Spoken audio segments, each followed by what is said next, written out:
So, a number of the advancements that the freed slaves saw during Reconstruction, those are going to completely dry up. There's no longer going to be any support for education. And the Supreme Court case of Plessy versus Ferguson is going by the Supreme Court is going to declare that having separate facilities for both blacks and whites is perfectly legal, provided that it's going to be equal. But there's really no federal oversight and no inclination for there to be oversight to determine whether or not all these facilities are going to be equal. And as we come back to the civil rights movement in the 1960s, we're going to see how very unequal this really is. Um, so, really, education for blacks is going to be very, very substandard.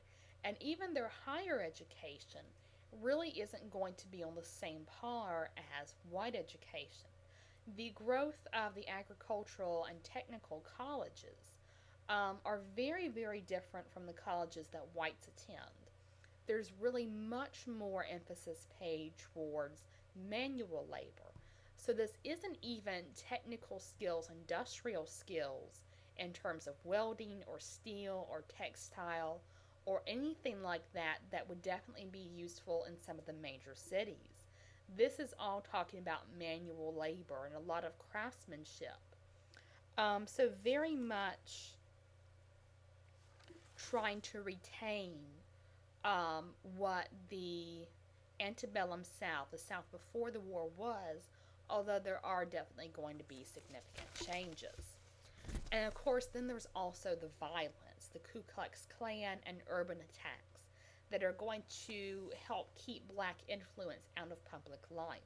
So, this is going to be the era of Jim Crow and the grandfather clauses, in which there's going to be a number of laws enacted that are going to prevent blacks from being able to vote. So, the grandfather clause is you can vote if your grandfather was eligible to vote. Well, within the first generation of slaves, of course, they couldn't have voted because their grandfathers were slaves. Even if you go in a few more generations, there might be a little bit more leeway, but again, there might also be literacy tests or reading tests. Now, a number of poor whites wouldn't be able to pass those exams, but quite often they get sort of helped along and turned a blind eye towards, whereas voting rights are explicitly denied to the African Americans. There will be a little bit more opportunity in the western states, particularly for soldiers who can go to the west where population is very sparse, where order is sparse, and keep order.